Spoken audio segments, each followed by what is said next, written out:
Ya, ok. No. Bueno, pues muchas gracias por acompañarnos hoy día esta mañana. Vamos a dar comienzo al examen de grado, para postular al grado de doctor en Ingeniería Informática de Humberto Farías, quien postula con el tema Tensor Mask RCNN, the Tensor Methods and Deep Approach to Multiband Morphological Segmentation and Classification of Galaxies. El protocolo es el siguiente. Primera presentación de unos 30 minutos del candidato y a continuación las preguntas de la comisión examinadora que voy a presentar en unos minutos. Después de esa presentación, después de la pregunta de la comisión, puede haber una segunda ronda, en todas que sea necesario. Voy a dar la palabra por distancia institucional inversa, o sea, empezando por los más alejados. Y después de la satisfacción de la ronda de preguntas, siempre cuando el público también puede haberla. Y la comisión se va a retirar a un lugar secreto a sesionar. Y en este caso, en este mundo virtual, ya que estamos en 3 países, significa que vamos a desconectar el mundo físico, vamos a estar por Zoom, solamente la comisión, y vamos a volver con un veredicto. La comisión examinadora está compuesta por el profesor Mauricio Solar, director de tesis, y profesor de este programa, el profesor Mauricio Araya, correferente interno, profesor del Departamento de Ingeniería Electrónica, el profesor Diego Mardones, correferente externo nacional del Departamento de Astronomía de la Universidad de Chile, el profesor Bruno Merín, correferente externo internacional del Science Data Center en SAE, España, y es presidida por quien les habla, profesor Hernán Astudillo, también miembro de este programa. Y sin mayor detalle, Humberto, tienes el token. Go ahead.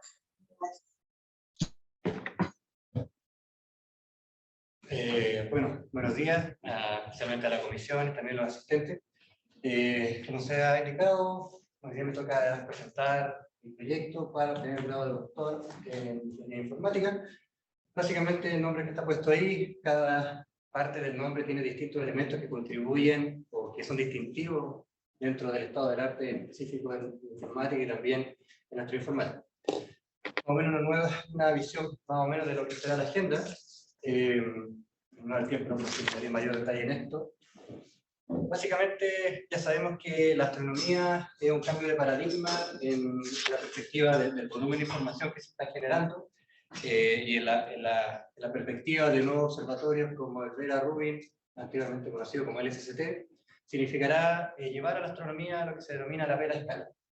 Básicamente siempre nos referimos al término de volumen, pero también en el caso del Vera Rubin será relevante también la velocidad de los modelos al procesar las determinadas alertas que generará este observatorio, que hablamos cerca de 10 millones de alertas que pondrán en funcionamiento todo un sistema de observación para determinados objetos de interés.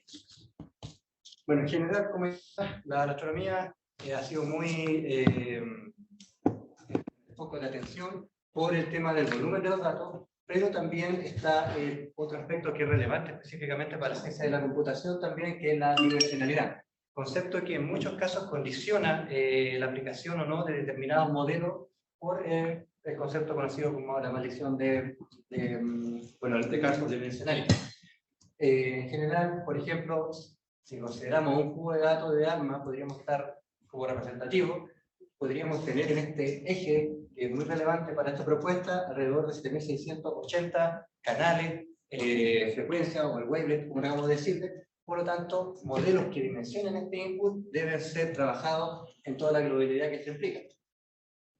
Bueno, en general voy a hablar mucho de la clasificación morfológica de galaxias, o en este caso también parte del modelo de la segmentación morfológica de galaxias, pero en términos generales podemos decir que el diapasón de Hubble la divide en 2 grandes familias, la galaxia elíptica y la galaxia en espiral, teniendo a su vez sus divisiones y en específico de interés también la galaxia elíptica barrada.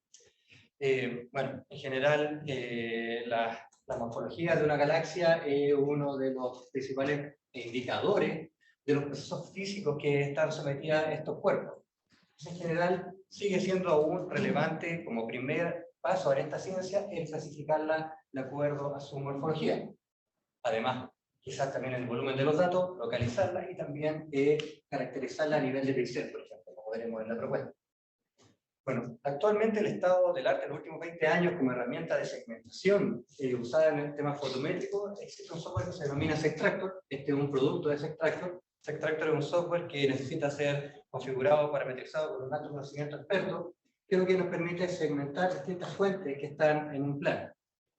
Este modelo también funciona con una red convolucional de la que mayor detalle no está muy presente en la documentación, pero en general es lo que es el estado del arte para generar este mapa de segmentación. Bueno, en el estado del arte de distintas aplicaciones de Deep Learning aplicado a Computer Vision en el ámbito astronómico, tenemos los 4 grandes tareas que existen en este ámbito del problema, que es una la clasificación, la segmentación semántica, Object Localization e Instance Segmentation. Vemos que hay distintos trabajos que han ido abordando distintos enfoques. Partimos obviamente con la clasificación, donde básicamente yo como input recibo una imagen y debo indicar si hay o no la presencia, por ejemplo, de una galaxia inicial solamente hasta esa tarea. La segmentación me permite separar, por ejemplo, las fuentes del background, y el paper como más representativo en esta temática, usando una unit, el Morpheus. En el caso de Object Localization, que básicamente incorpora la clasificación y incorpora además un bounding box que me permite localizar una galaxia o un objeto en una determinada imagen, el paper más representativo, el primero que abre este trabajo, es Galaxy Detection and Identification Using Deep Learning, y este es conocido comúnmente como AstroCD. Y ya en el caso que marcan esta propuesta, que es Instance Segmentation, que incorpora las otras 3 tareas en un solo modelo o en un solo pipeline, se denomina Instance Segmentation, y tenemos el primer trabajo que fue enfocado en el de blending, o sea, separar 2 cuerpos, y el que es el trabajo del autor, que fue el primero en usar esta técnica para separar o segmentar morfológicamente la galaxia, localizarla, y también usar el tema de la clasificación a nivel de píxel.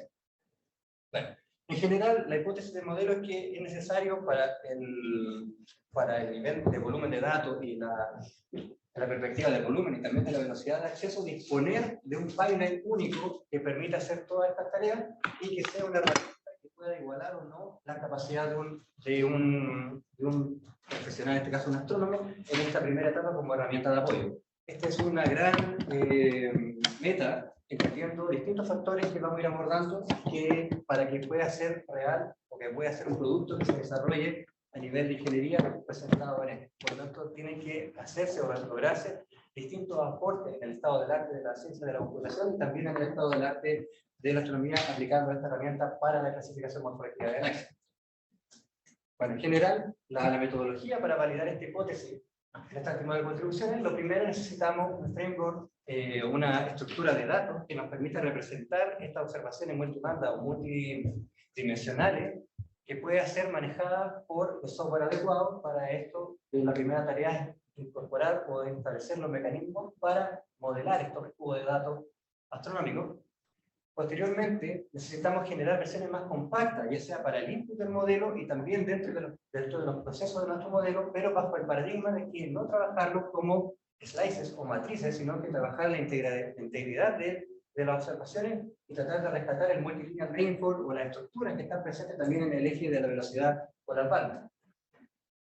El segundo paso, o tercer paso, perdón, tiene que ver con que un modelo de Instance Segmentation logre equiparar el desempeño de un humano en este tema de la clasificación de galaxias, como primer paso, validar ese tema, y de ahí entrar ya directamente a lo que implica el speed up y hacer modelos más ligeros, teniendo siempre como paradigma mantener esta accuracy o esta precisión que ha logrado a nivel del conocimiento humano y también incluso superando de cierta manera. Para esto se aplica también este mismo tema de estos métodos multidimensionales o álgebra multidimensional para acelerar un elemento clave que veremos más adelante del modelo. Finalmente está la implementación de este pipeline, que es la contribución principal de esta tesis, y también, muy relevante, la interpretabilidad, porque si aspiramos a incorporar un modelo de Deep Learning, por ejemplo, o cualquier modelo de Machine Learning en ámbito científico, es tan relevante los resultados, por ejemplo, que indique que una galaxia espiral barrada, como también cuáles fueron las componentes del modelo que lo llevaron a discernir entre, por ejemplo, estas dos clases que están muy tenues, entre una espiral y una espiral barrada. Saber cuál fue lo que romper este poquito de este concepto de la caja negra del modelo para permitir esta confianza científica. Bueno, en general, la primera parte, si miramos los productos de observación astronómica, descontando los catálogos, podríamos considerar que tenemos tres grandes familias: las curvas de luz, que desde la perspectiva de la ciencia de la computación pueden ser modelados como arreglos unidimensionales, y desde la perspectiva matemática como vectores. En el caso de la imagen, que son lo más conocido o lo más trabajado, lo podemos modelar con un arreglo de 2 dimensiones, y tenemos todos los métodos de fibra lineal sobre los cuales podemos trabajar sobre estas imágenes, como los componentes principales, PCA, etc. Y también, pensando ya en trabajar el producto científico como tal, que es un data cube, lo podemos modelar con una estructura de datos de 3 dimensiones, una radio 3D, y también ya entra el concepto del tensor en la perspectiva de disponer, de pasar del álgebra lineal con la factorización de matrices a disponer también de soporte matemático para operar con este tipo de, o este objetivo, pero también en espacios de mayor dimensionalidad. Ya usando el concepto de tensor, todo para esta perspectiva, todo podría ser considerado como un tensor. Un vector sería un tensor de orden 1, la matriz sería un tensor de orden 2, y ya desde ahí vamos agregando la dimensionalidad que aplica. En general, lo que estamos buscando acá es tratar, en el caso del primer componente para reducir la dimensionalidad o abordar este problema, es básicamente la factorización de matrices, que en este caso, lo más equivalente a lo más potente es PCA, por ejemplo. Tenemos que buscar el correlato de esto que funciona en álgebra lineal en espacios de mayor dimensionalidad. Para esto utilizaríamos los métodos de tensores, la descomposición de tensores, en específico la descomposición de Tucker, bajo la premisa de que, por ejemplo, sabiendo que en realidad la observación espectroscópica o la observación de la radioastronomía también tienen información muy relevante en el eje de velocidad, o lo que también se podría denominar los spaxes, que se denomina en como siguiendo, por ejemplo, en el espectro, que la observación astronómica puede ser considerado datos positivos, que no hay que agregar el constraint del no negativo, por ejemplo, y también que esta descomposición en determinadas condiciones es única, lo cual es relevante para las etapas que veremos más adelante del proyecto. Bueno, entonces, como dije, la tensor decomposition, hay 2 métodos dominantes, en general, como iniciar en esto. Uno es la canonical decomposition y la otra es Tucker. Tucker se puede considerar como una generalización de PCA para espacios de mayor dimensionalidad. Y esta es los productos que generan esta descomposición. Básicamente tenemos nuestro tensor de datos, en este caso obviamente podría aplicar para cualquier dimensión, pero visualmente lo podemos representar hasta 3, donde tengo el primer producto, que es el tensor core, muy relevante también para ya el caso cuando estemos trabajando en el modelo de Deep Learning, y las factor matrices, que tendremos tantas factor matrices como dimensionalidades haya tenido mi input de datos. En esta gráfica podemos ver que, y indicar también, que el tensor core será el elemento clave cuando trabajemos con el modelo de Deep Learning, y también en esta parte, como también una contribución, es que en la descomposición de tensores me sirve también para el concepto del almacenamiento y la reducción de la dimensionalidad, pero bajo el concepto de low seguro completo. O sea, siempre hay un trade-off entre lo que yo quiero, lo que salgo de espacio, por ejemplo, y los objetivos científicos de la observación. Como veremos a continuación, por ejemplo, podemos lograr reducciones de dimensionalidad llegan a ser obviamente ya ridículas, como en el caso de ahorrar un 96% de espacio en esta última observación, pero claramente eso ya no cumple quizá con el objetivo científico para lo cual se hayan generado estas observaciones.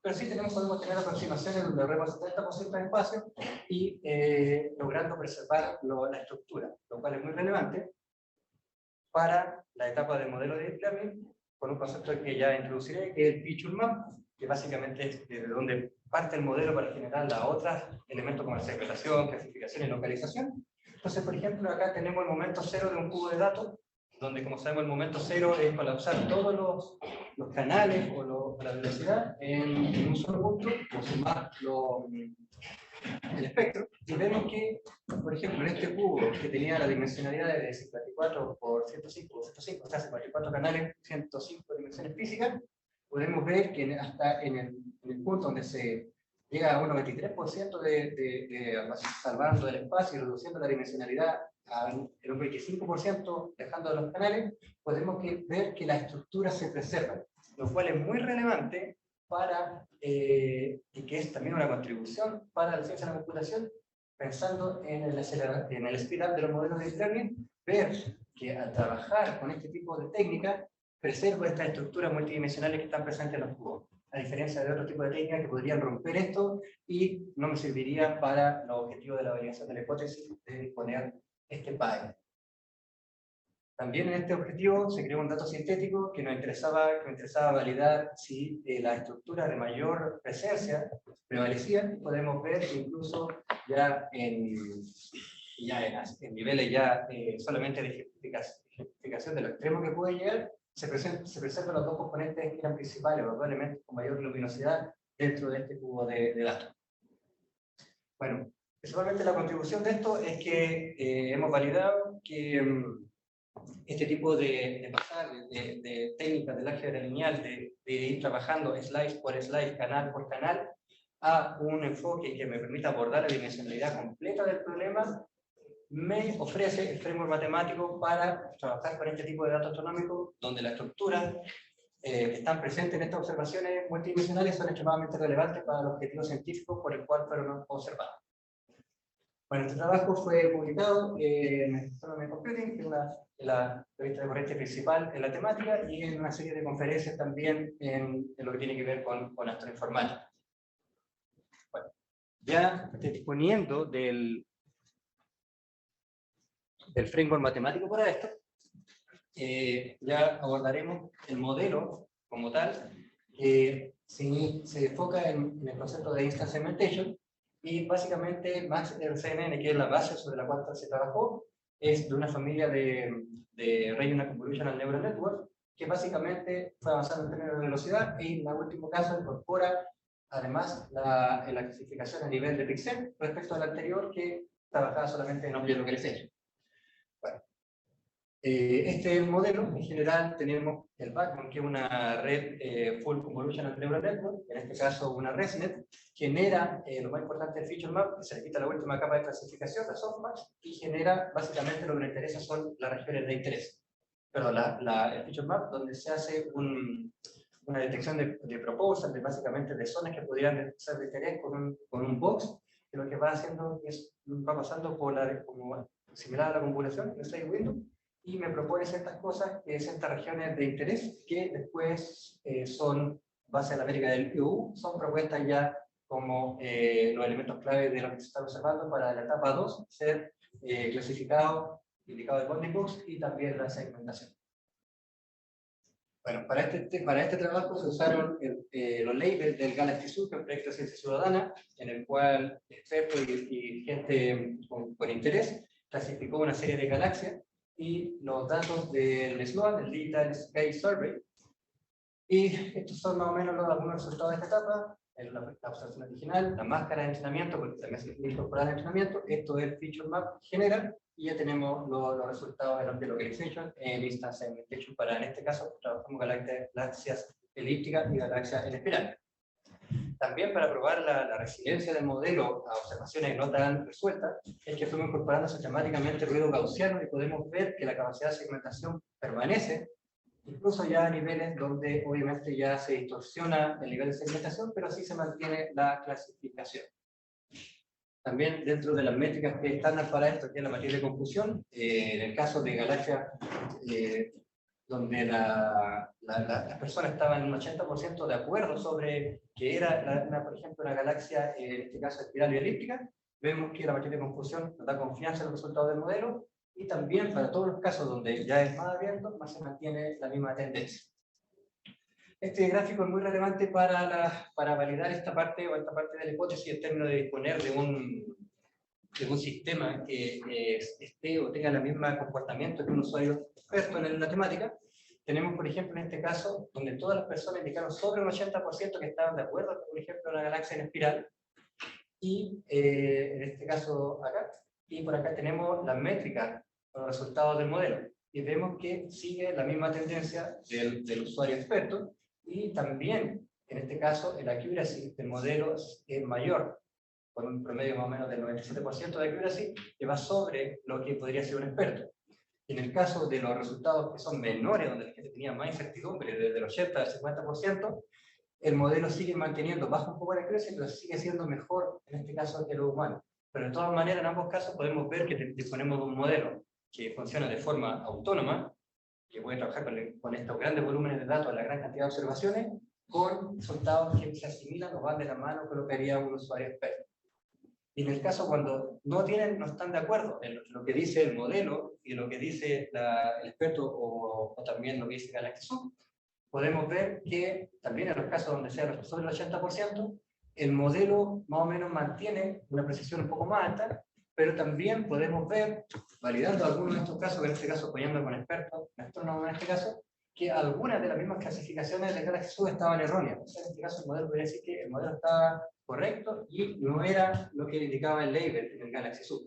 Obviamente había que explorar todas estas galaxias, pero en realidad la discordancia se dio en 871 casos, versus donde ya habían 70.500 y 33.000, obviamente de acuerdo al threshold que se puso anteriormente. Bueno, esto se hizo una query al Sky Server, donde no hubo ninguna corrección de color, y vemos que se detectaron 82 galaxias correctamente clasificadas. Y el resultado, esto era lo que estaba anteriormente como herramienta de segmentación con Sextractor, y este es el tipo de resultado que entrega este pipeline. Bueno, la contribución de esto es muy relevante. Sabemos que ya tenemos el soporte para poder decir que tenemos una herramienta o un pipeline de clasificación, localización y clasificación a nivel de píxel, que se equipara o incluso un poco mejor en que lo haría un usuario experto en esta primera etapa de la ciencia. Y también fue publicado en Astronomy Computing como revista de corriente principal, y fue el primer paper que hizo esto, y actualmente tiene más de 15 citas en trabajo. Bueno, ya lo que tiene que ver con la última parte del proyecto es que básicamente hay ciertas componentes que que debemos trabajar dependiente del modelo, pensando en llevarlo ya a la escala real del problema. Es que tenemos el problema de la dimensionalidad, cómo abordamos esta dimensionalidad dentro de nuestro modelo, los temas de entrenamiento, porque en el modelo anterior partimos desde un dataset con transfer learning, pero basado en poco dataset, no del mismo dominio del problema, la complejidad computacional a nivel de las operaciones que tienen que realizarse en un modelo tan grande como este, y también cómo lo aceleramos.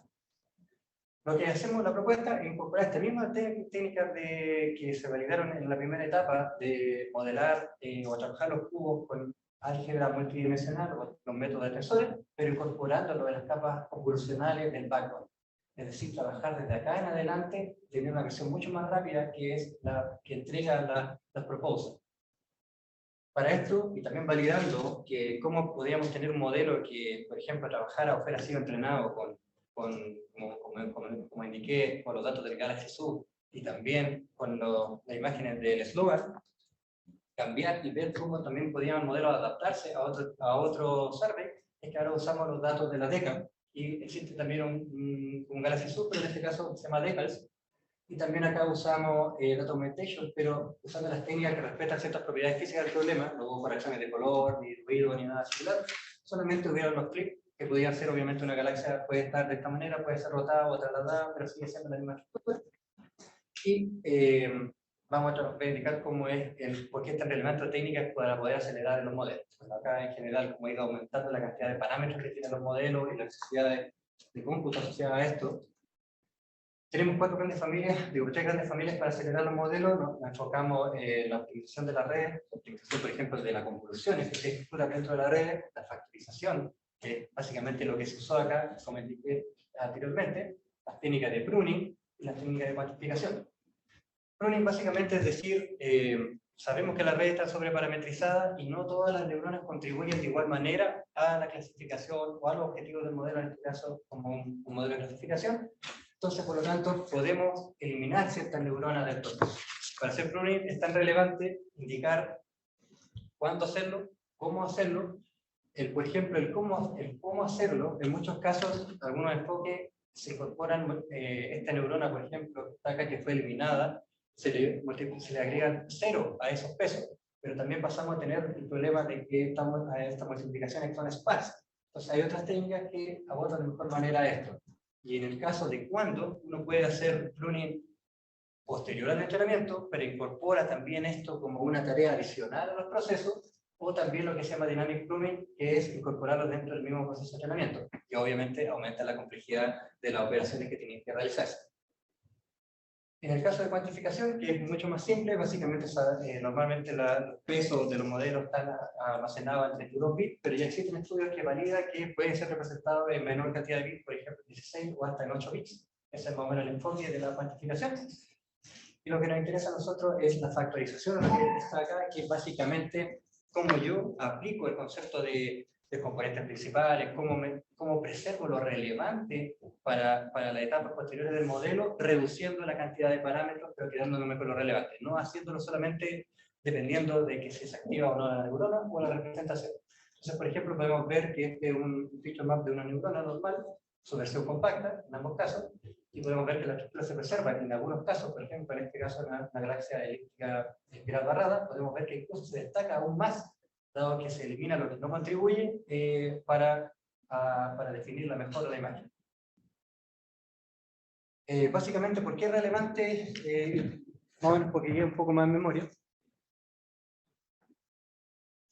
¿Por qué es relevante el tema del feature map? El feature map es la entrada a todo lo que viene del modelo. O sea, esta es la última capa convolucional del modelo, lo que venía después ya la función de softmax, que es clasificar o no dentro de la clase. Y desde este feature map, las regiones de la RPN que generan ciertas boxes, y estas tienen distintos tamaños que se llaman los anchos. Yo usé tamaños chiquititos porque en general podemos tener fuentes que sean muy grandes como fuentes pequeñas, entonces partimos de anchos más chiquititos.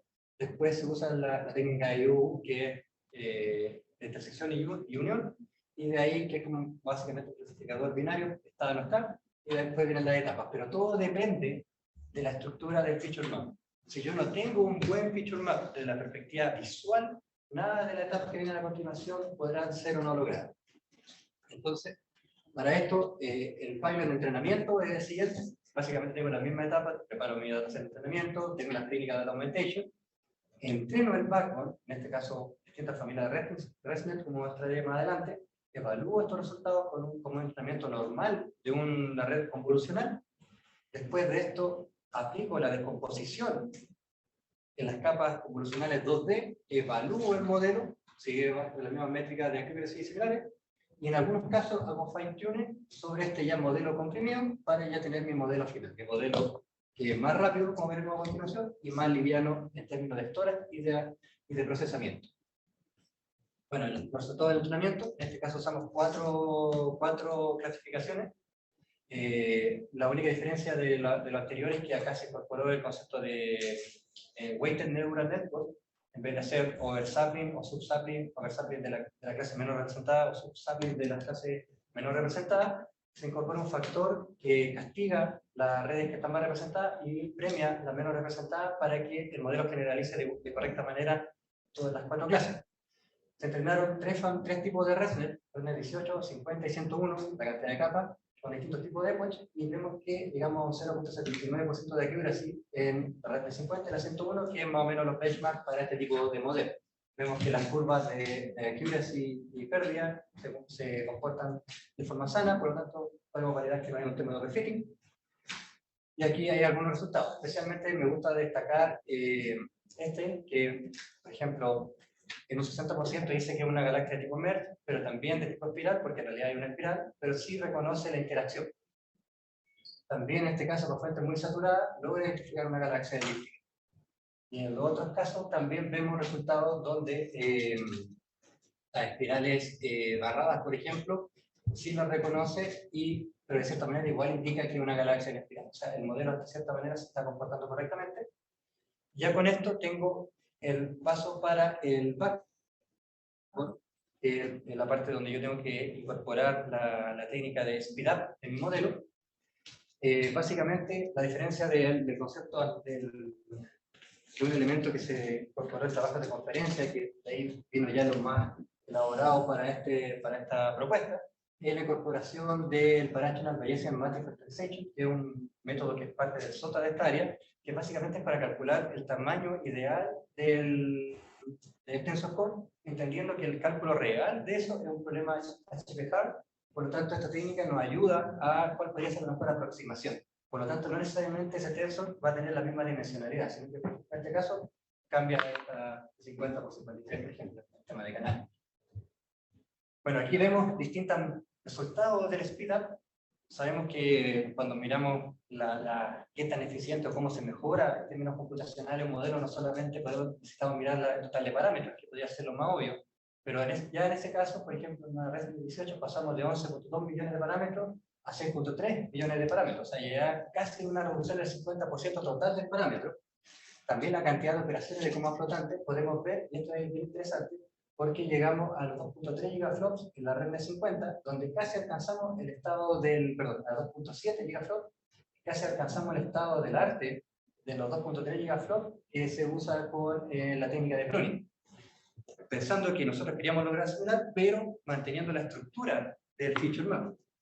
Y lo que es más destacado y que abre también otras líneas de investigación es que la cantidad de operaciones multiplicaciones, entendiendo que la mayoría o el proceso de feed forward son multiplicaciones, podemos ver que reducimos en un 33% la total de multiplicaciones, pasando a 3.64 giga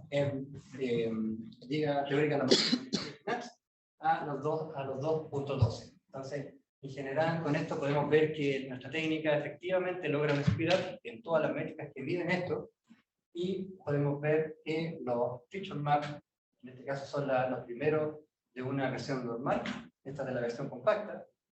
Básicamente podemos ver que esta técnica, que yo creo que es una línea de investigación a abordar con mayor profundidad, vemos cómo también mejora la definición para modelos de Object Localization, de segmentation, que no necesitan que sea la clasificación, sino que lo relevante es esta capa que es la última capa convolucional del modelo, desde la cual se proponen las propuestas. Entrenando el modelo ya finalmente, importante destacar que acá partimos con entrenar un backbone con el mismo dominio del problema, que eso se hizo básicamente porque los primeros resultados, siguiendo la lógica de entrenarlo con poco dataset y aplicando esta técnica de espiral de reducción, se perdía mucha accuracy. Entonces en este caso se apuntó como estrategia a entrenar el mismo dominio del problema, y podemos ver que en este caso, por ejemplo, en la red de 50, la versión compacta, tiene un map de 0.87 versus la versión compacta que es 0.89. Vemos que más o menos se mantiene como la misma tendencia, pero de todas maneras tenemos maps que aún mantienen un umbral totalmente satisfactorio. Y la interpretabilidad, a todo esto, si vemos esto no lo indica, pero por ejemplo los temas de entrenamiento son relativamente similares porque obviamente ya después viene el tema de la concreción y la interpretabilidad, que fue un elemento que se me pidió incorporar en la defensa de la candidatura, pero que era clave en realidad para transmitir la confianza científica para abordar estos problemas, que tiene que ver con cómo el modelo está trabajando para realizar estas segmentaciones y también estas clasificaciones y localizaciones. Por ejemplo, no se usó GradCamp, que es como el estado del arte en muchas cosas de la interpretación, la familia de GradCamp en realidad, porque GradCamp es un método dependiente del gradiente, pero como le sacamos la última capa no podemos saber aplicar el gradiente, entonces usamos métodos que no son dependientes del gradiente. En este caso, de esta familia, uno de los más usados es AlexionCamp, y podemos ver, por ejemplo, que en el caso de la espiral barrada, claramente este haz que sale del AGN es lo que marca la clasificación en ese tipo de galaxias, y en el caso de la galaxia Merger, vemos que es la interacción lo que marca que sea o no esta familia de galaxias, o este tipo de galaxias, o este tipo de interacción. Las conclusiones, bueno, lo más relevante es que validamos, de la perspectiva de la hipótesis, que disponemos de un sistema que es igual, o en algunos casos superior, al comportamiento de un humano a nivel de esta primera etapa de la ciencia, que es la clasificación morfológica. Agregamos la capacidad de hacer insta-segmentation y también localización en un único pipeline.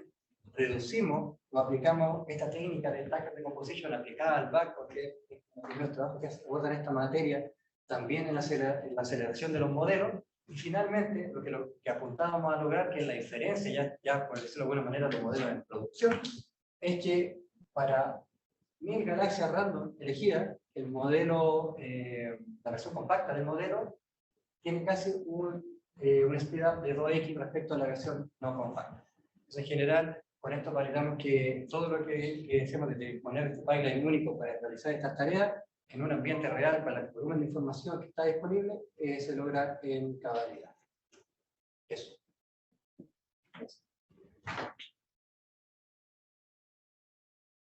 33 minutos. 33 minutos. ¿Te cayó, Hernán? No, sí, aquí estoy, sí, perdón, tenía problemas de sonido. Bueno, primero que nada, muchas gracias por la presentación. Vamos a dar paso a la ronda de preguntas, que en este caso va a comenzar por el profesor Bruno Merino, quien es, como comentábamos recientemente, la mayor distancia institucional reversa de la institución. Bruno, tienes el token, puedes hacer todas las preguntas que estimes necesarias. Gracias. Muy bien, muchas gracias. ¿Me escuchan? Perfecto. Sí. Ok, perfecto. Bueno, muchísimas gracias por la presentación y por la tesis. He disfrutado mucho y he aprendido mucho leyéndola sobre algunos de los aspectos que discute. Creo que es un trabajo muy relevante, como el propio autor explica, por la circunstancia en la que la astronomía se encuentra hoy en día, en el que los volúmenes de datos están creciendo a ritmo exponencial.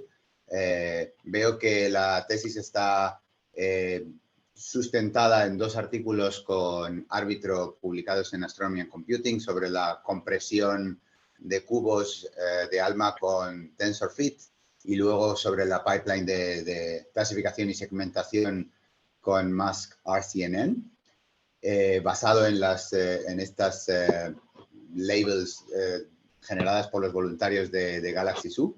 Es un trabajo muy innovador, muy relevante, como digo, no solo para Vera Rubin o para otros telescopios, sino desde nuestro punto de vista también para la misión Euclid de la Agencia Espacial Europea, que va a generar un volumen de datos comparable al de LSST o al de Vera Rubin, y que esperamos lanzar en julio de este verano, en julio de este mes. Entonces, tengo unas cuantas preguntas, algunas son más técnicas que otras, entonces voy a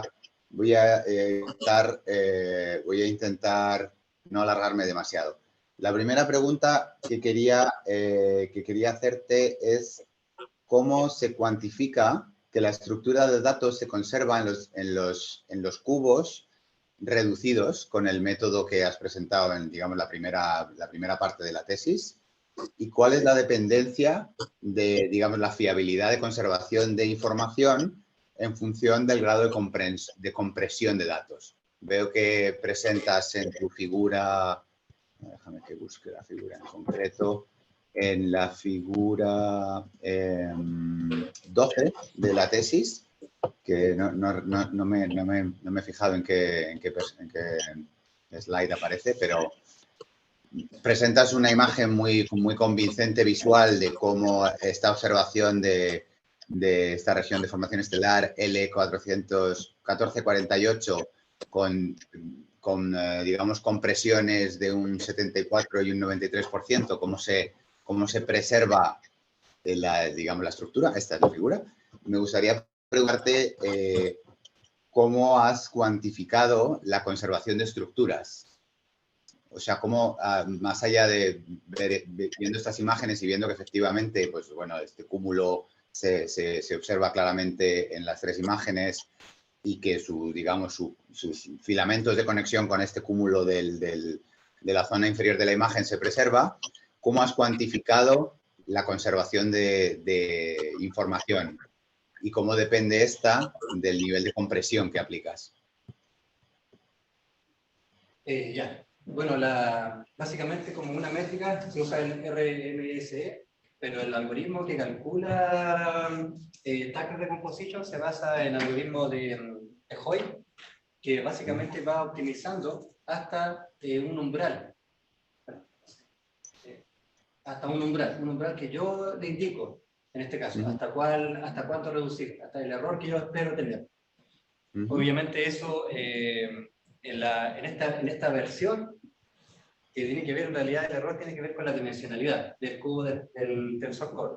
En este primer trabajo yo lo hice manualmente, incorporando esto, y en la segunda parte se usa este método que en ese momento yo no conocía, que era el Bayesian Matrix, no sé cuánto, se me fue el nombre, que eso te ayuda a calcularlo automáticamente hasta el punto de que llega al error que yo le defijo, que básicamente tengo que tener sobre la mano siempre dos indicadores, la dimensionalidad de lo que yo quiero del tensor core, o sea, de qué tamaño va a quedar esto, y el error. Entonces yo en este caso, por ejemplo, lo que sí se puede apoyar en este cálculo automático o ideal o propuesto ideal, porque en realidad no hay uno que sea óptimo, con este Bayesian Variational, y el otro, el error, el que yo le voy indicando.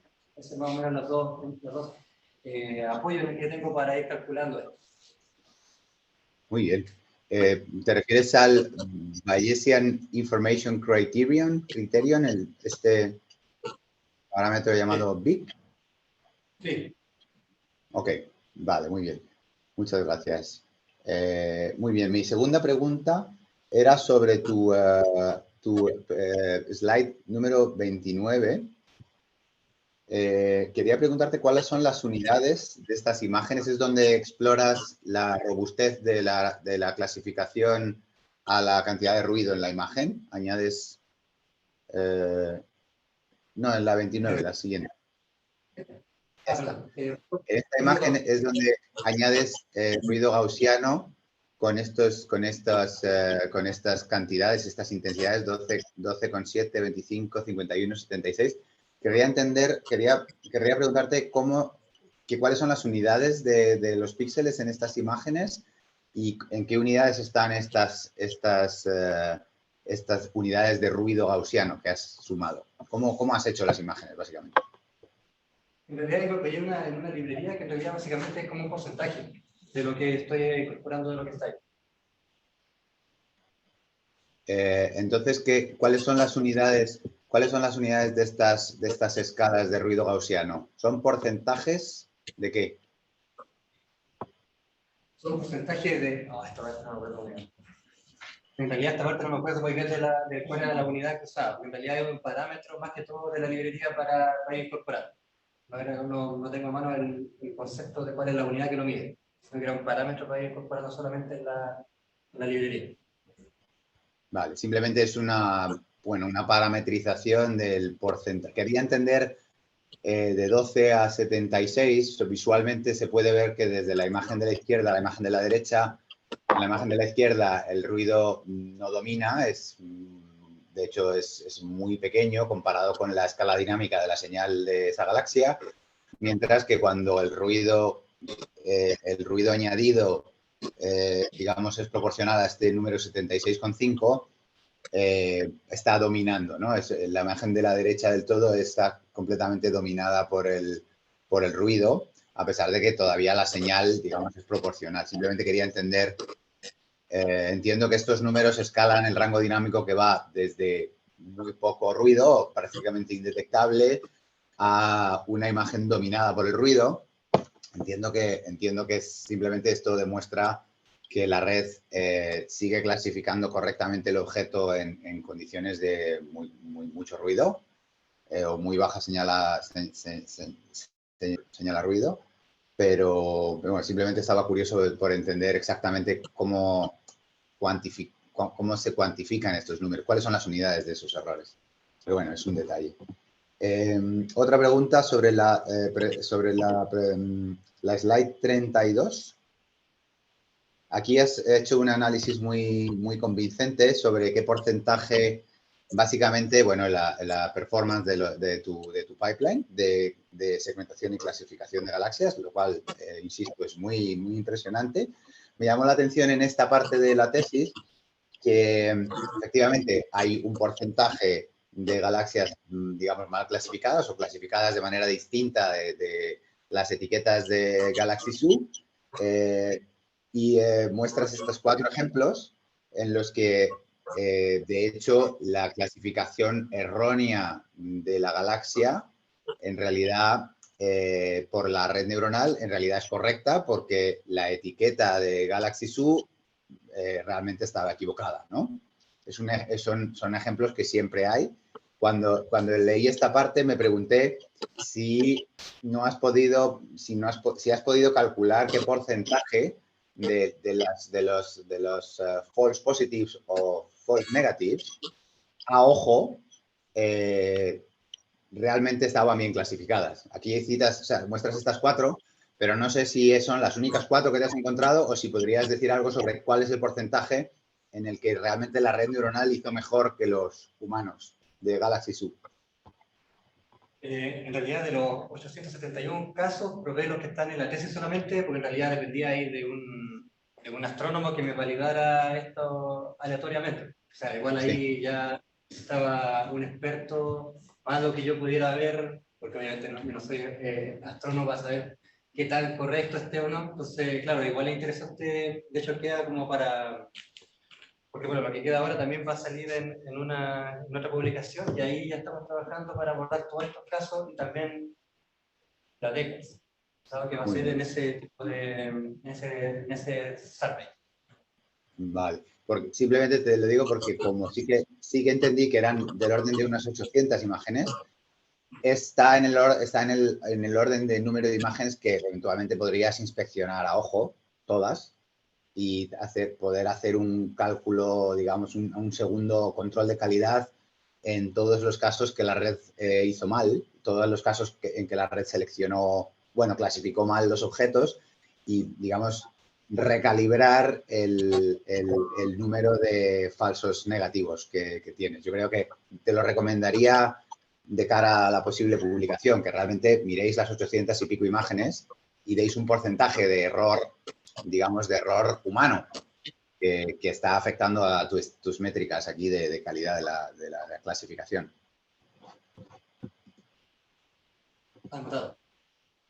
Muy bien. Muy bien. Quería preguntarte también cómo ayuda la naturaleza multirango de los datos que has usado para la clasificación en su clasificación. O cómo mejor o peor es el proceso de clasificar galaxias cuando en vez de tener 3 bandas, como tienes en estas imágenes, tienes solo un filtro. Y si podrías comentar algo en qué sentido el multiband, la naturaleza multibanda de los datos ayudan o dificultan la clasificación de objetos en ellas. Bueno, lo primero, estableció la complejidad a nivel de la arquitectura de la red y motivó también el tema de buscar esta estrategia de espiral. Pero de todas maneras, lo que sí yo veo que principalmente en la parte de la interpretabilidad, que bueno, la interpretación está sumado al final de la imagen obviamente, pero al final en la interpretabilidad, porque en general yo es la primera vez que usaba interpretabilidad también como para una estrategia de validación científica de los datos. Sí puedo decir que ahí, bueno, están acá los otros resultados, pero al ver la interpretabilidad sí veo que contribuye mucho a ver qué elementos se destacan más. Imagino porque hay bandas que destacarán más o menos, estarán diseñadas para reflejar determinada estructura y no otra.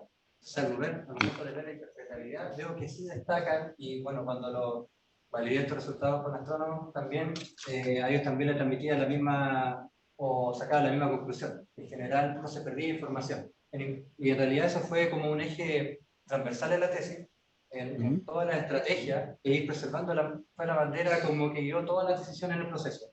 Que no se perdiera ninguna información y eligiendo todas las técnicas desde la representación de los datos hasta la construcción del modelo que preservara la información. Bien, muchas gracias. Últimas 2 preguntas. Quería preguntarte qué hardware has usado para hacer los distintos desarrollos de software de la tesis y qué has aprendido sobre cuáles son las condiciones óptimas de almacenamiento de datos y la arquitectura de cálculo, de máquinas de cálculo que has usado para la aplicación de estos algoritmos a datos, por ejemplo, de proyectos futuros como el Vera Rubin o Yupi. Ya. Bueno, en esta tesis debo decir que pasé por los dos, por TensorFlow y PyTorch. Por la primera vez fue en TensorFlow, pero el soporte que tenía en ese momento para hacer esta parte de interpretabilidad en TensorFlow no era tan bueno, entonces tuve que rehacer todo y hacerlo con PyTorch. Entonces, en realidad, podría decir que en general PyTorch, para la primera parte de la parte del modelado de los cubos, tiene como más primitivas o funcionalidades para modelar, por ejemplo, los cubos. Que en ese caso TensorFlow. Pero ya a nivel del modelo, y especialmente ahora que TensorFlow incorpora también keras dentro del mismo TensorFlow, es difícil decir que la implementación de una arquitectura a la otra cambie mucho. Pero sí, por ejemplo, me pasó de que yo lo entrené en AWS, nada más. Entonces la primera vez que entrené, ya conocí una instancia que tenía 4 GPU. Dije, ya, obviamente va a ser muy rápido, y especialmente los tiempos que están. Pero lo entrené y hay un comando que permite ver el uso de la GPU y yo estaba usando una sola. Bueno, y ahí descubrí también de que para poder usar las 4 GPU, el código que programa también en este entrenamiento y el diseño de la red también tiene que estar distribuido para que use también las 4 GPU, además de lo que paraleliza con la misma GPU. Entonces, en general, sí creo que en la perspectiva y otro elemento que es importante es que PyTorch también, y eso es más eficiente a nivel de memoria que la otra pregunta, cuando almacena los datos de los tensores, lo almacena de forma cercana, a nivel de disco. Entonces eso también ayuda a que la lectura, cuando se hace el proceso de entrenamiento e inferencia, sea más rápida. Bueno, de todas maneras, hoy en día como proyección para lo que está en esta perspectiva de estos nuevos observatorios, bueno, yo también lo puedo hacer porque es parte de nuestra especialidad. Yo creo que en realidad todo debería ser cloud y aspirar también a que muchos de los códigos que se hacen en astronomía, también el concepto de distribución y paralelización de los mismos entrenamientos de diferencia, que normalmente no es algo que se aborda en casi ninguno de los trabajos. Muy bien. Bueno, pues muchas gracias. Mi última pregunta es quizá la más controversial, que básicamente has presentado un método muy eficiente para comprimir cubos de ALMA con una gran eficiencia y manteniendo la continuidad de información. Y otro método para segmentar y clasificar imágenes, segmentar y clasificar galaxias en imágenes ópticas de SDSS o DCALS. Y quería preguntarte cuál es la conexión entre ambos métodos y cuál es la conexión y aplicación del trabajo de tu tesis. En el caso de la primera etapa, en realidad fue para validar la potencia de los métodos, porque en realidad, por ejemplo, en ese tiempo tenía acceso a los datos de Sloan, que eran 5 bandas. Entonces, en general, para que ver la potencia del método, trabajé con los datos de ARMA, porque obviamente son información mucho más pesada y me permitía validar la potencia. Ahora, como vimos en los dos casos, pero en el caso de ARMA, y específicamente pensando en la perspectiva de los modelos, los de ARMA también explican para como, trabajarlo aún más con estas otras cosas que hice después para usarlo en realidad para el entrenamiento de los modelos y mejorar la historia. También quizá agregar una métrica que no estaba presente en ese trabajo porque no era parte del objetivo, pero sí una métrica que pueda ser más científica, de perspectiva económica, que de la ciencia de la computación o matemática, para ver hasta qué umbral comprimo, hasta qué punto. Eso yo creo que me queda también como trabajo futuro y también queda como el puente entre las dos formas. Muy bien. ¿Y qué aplicación le ves al trabajo de tu tesis práctica en proyectos actuales o futuros? Yo, por ejemplo, ya en el pipeline completo esto, me gustaría integrarlo dado la experiencia que tuve con el doctor Solar en el tema de IBOA, por ejemplo, de empezar a tener como un similar a los web escape o algún motor que esté corriendo todo el tiempo, revisando imágenes de forma autónoma y generando catálogos de forma autónoma. Y ahí, y apuntar a lo que me han dicho, quizás que ya es interesante encontrar la clasificación. pero es más interesante ver esos casos raros. Entonces, que también levante quizá algún flaco, cosas similares, de casos que ya se han llamado más atención. Y también me gustaría ver cómo esto se incorpora a lo mismo, o cómo trabajar con este broker que va a tener el Vera Rubin, a ver cómo anda con lo que está actualmente en esa arquitectura. Muy bien. Pues muchísimas gracias, Humberto. Enhorabuena a ti y a tu director y colaboradores por un trabajo excelente. Y mis preguntas han concluido, presidente. Muchas gracias. Muchas gracias a Bruno por sus preguntas y naturalmente a Humberto por la respuesta que nos ha dado en este paso.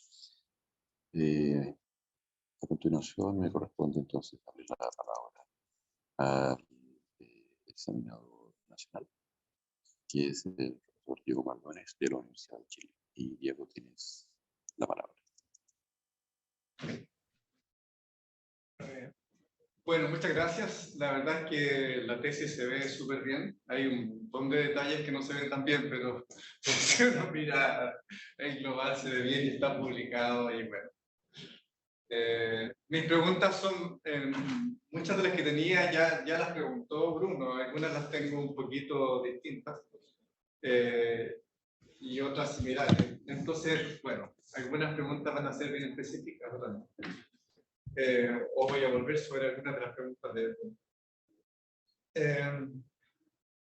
Primera cosa, ¿dónde está TensorFit? No lo encontré aquí. No, yo habría querido quizás como un apéndice, ¿no?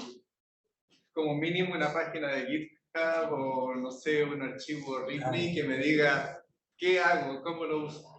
Sí. Se me falta llevarlo como a producción esa librería. Así como ya, bueno, obviamente porque me enfoqué en la otra etapa del proyecto, pero sí me faltó construirle todo lo que implica para que pueda ser instalada y cosas así. Me faltó terminar. O sea, igual obviamente lo tengo versionado como buen ingeniero, pero me falta llevarlo a producción. Está bien. Yo pensé que estaba. No he hecho todavía que sea PIP. Bueno, cuando implementas TensorFit, dices que evalúas usar PyTorch versus algoritmos tradicionales con MPI. Bueno, ¿cuál fue la conclusión de eso?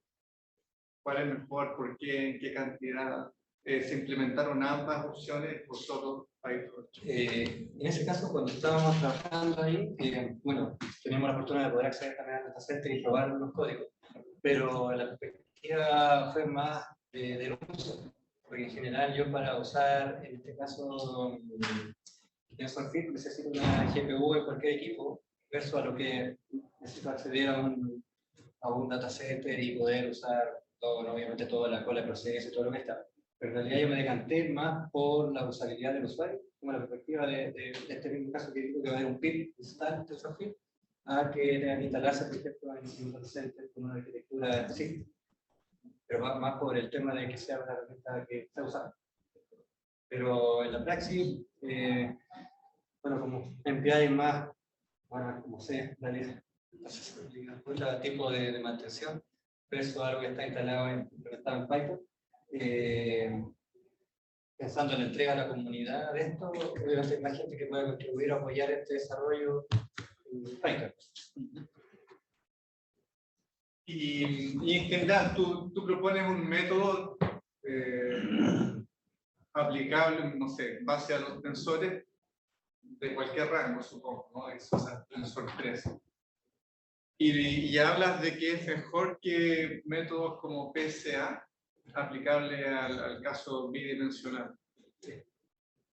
En el caso bidimensional, al usar las rutinas que tú implementaste, ¿se reproduce lo mismo que PSA? ¿Es más rápido? ¿No tienes los problemas de rotación que tenías en PSA? Digamos, ¿se reproduce o no? Ya, esa es una muy buena pregunta en ese punto de esta sección, igual me la hice, pero por ejemplo, en general el problema de rotación, en ese caso igual, yo por ejemplo acá siempre tengo el constraint de que sea los dos positivos, no que no el negativo, no negativo, bla, bla, bla.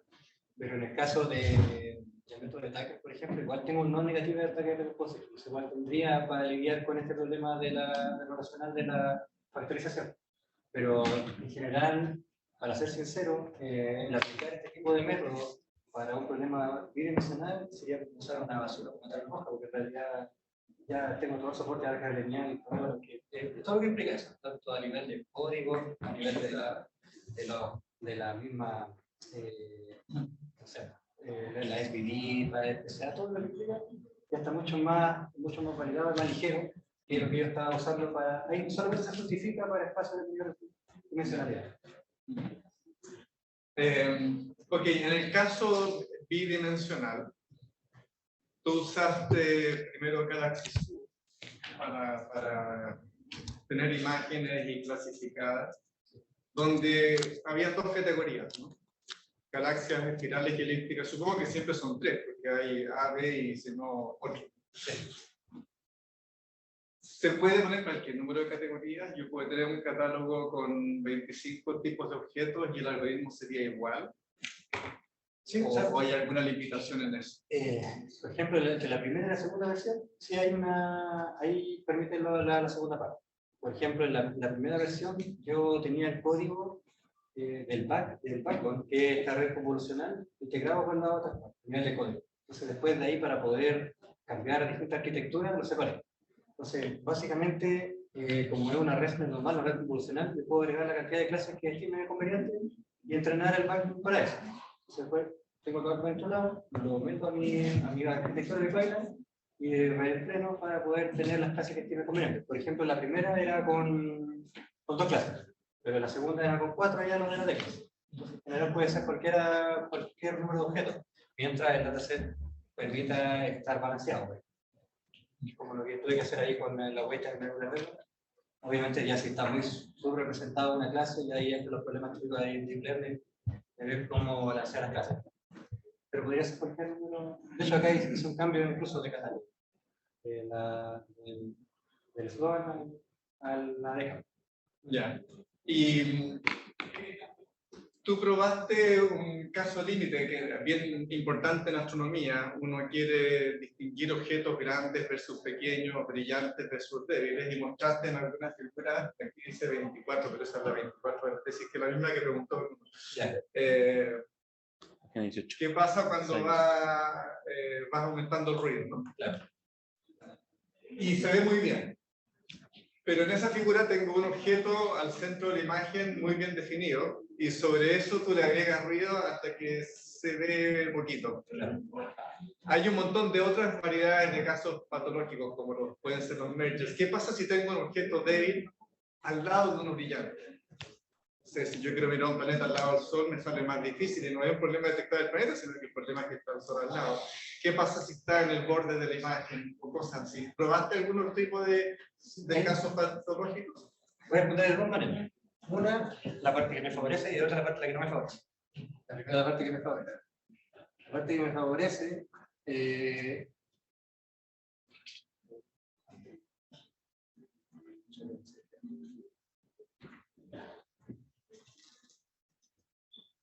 por ejemplo, acá es un caso real. Aquí haces una consulta al Sky Server, donde determinada sección del cielo se aplicó el modelo, sin ninguna corrección de nada. Entonces ahí hay de todo.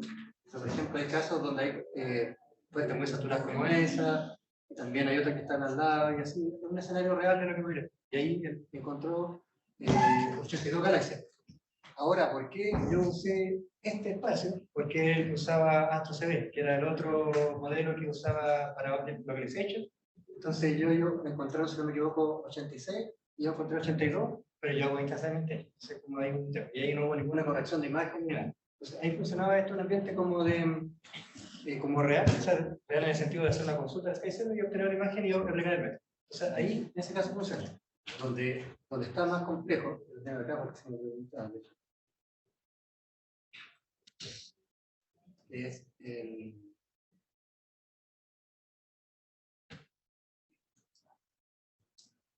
es el de blending, por ejemplo. Entonces, por ejemplo, en este caso, sí funciona bien, relativamente bien. Lo probé como para probar eso. Pero en caso cuando ya son así de Ahí ya se me pone, ahí debería quizás, por eso no lo tengo como en el trabajo como tal, esto que es el de blending, pero sí lo probé, dado que era como un tema como de interés, ver cómo andaba en este caso. Cuando están así, funciona bien, pero ya escenarios como este, ahí ya se empieza a hacer. Ya, pero incluso en el caso de la izquierda, ahí encuentra dos objetos, ¿o no? Sí. Y ese punto al medio, ¿no dice que está raro o que es otra cosa? De hecho, como este lo apliqué con el que era de 2 clases, porque si no hubiera encontrado un merge, por ejemplo. No, ni siquiera ahí no lo destacaba. Y eso, por ejemplo, ahí habla un tema que yo comenté durante la presentación, que es, hay un parámetro que es para proponer las regiones, que se llaman anchos. Entonces, hay unos anchos, de acuerdo a las imágenes, son como un parecido al bounding box, pero tienen distintos tamaños. Entonces, partimos un tamaño muy chiquitito para poder ir reconociendo fuentes, pero ya como eso no nos llega a ese nivel de decir qué es lo que ni marcarlo ni nada. Eso ya especialmente yo creo que se pierde en imágenes de fuentes más resueltas, algo tan interior a él. Quizás para tener que ver cómo entrenar para incorporar esa clase. En realidad, no tenía como un label para algo así. Uno debería simultáneamente detectar objetos de diversos tamaños. Sí, o sea, 50 diversos tamaños, pero ya a ese umbral no alcanza.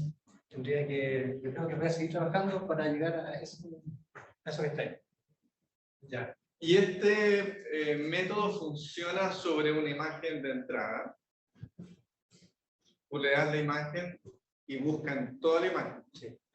Ya. ¿Qué pasa si yo tengo una imagen donde ya sé parte de lo que hay? Tengo un catálogo que me dice aquí hay 100 objetos. Ya. Y listo, yo los voto, no me interesan esos 100 objetos, quiero saber qué más hay. ¿Tú podrías aplicar un prefiltro y usar solo el resto de la imagen para buscar cosas interesantes? Sí lo podría hacer en la perspectiva de que tuviera, por ejemplo, este objeto estuviera ubicado, por ejemplo. Ya digamos que, no sé, me interesan estas dos, pero estas dos tienen ciertas coordenadas. Entonces yo puedo decir ya, el modelo va a contar todo, pero puede ser, después puede decir, sí, está esta coordenada, no me importa. Queda lo otro. Pero ya sería como usar el modelo más este otro catálogo y que tenga ese punto de encuentro que sea la ubicación de estos elementos. Se podría hacer algo. Bueno, y última pregunta. En astronomía, uno de los, no sé, alguna gente de astronomía está preocupada de que con el avance en la cantidad de datos empeora la huella de carbono. Realizar astronomía. Típicamente, si uno se imagina huellas de carbono, hay un telescopio con fierro y uno tiene que viajar a observar. Y eso es un costo, no sé, fijo, que se disminuye en la medida en que uno viaja. Y simultáneamente aparece otra huella de carbono invisible que está quizás, no sé, en China, donde trabajan estos códigos haciendo magia, ¿no? Y tú hacías un punto de cómo disminuir partes. ¿Llegaste a una cuantificación final de cuánto más eficiente pudiera ser? Por ejemplo, sí, de hecho, lo último que yo mandé a ADAS, de hecho tenía ese mismo nombre, que era por el tema de Energy Efficient de Astronomy. Y claro, obviamente yo al reducir la cantidad de operaciones y multiplicaciones dentro del modelo, obviamente gasto menos energía y de cierta manera reduzco, hacia la escala que uno puede aportar, reduzco el impacto de correr este modelo, porque en realidad, por ejemplo, yo lo había escuchado eso mismo, me había estado con el tema de las bitcoins, la cantidad de huella de carbono que genera ese proceso. Claro, en astronomía, este volumen de datos también necesitamos de esa perspectiva modelos que no requieran tanta exigencia computacional y funcionan igual. Esa es como la lógica. Entonces, en general, acá sí, yo me quedo tranquilo en la reducción de la cantidad de operaciones, es súper significativa. Entonces, sí reduce la cantidad de operaciones para la inferencia, por ejemplo, el modelo, que es lo que va a estar siempre funcionando. El entrenamiento lo hace una vez, pero claro, La diferencia se va a estar haciéndole y por eso necesito menos operación.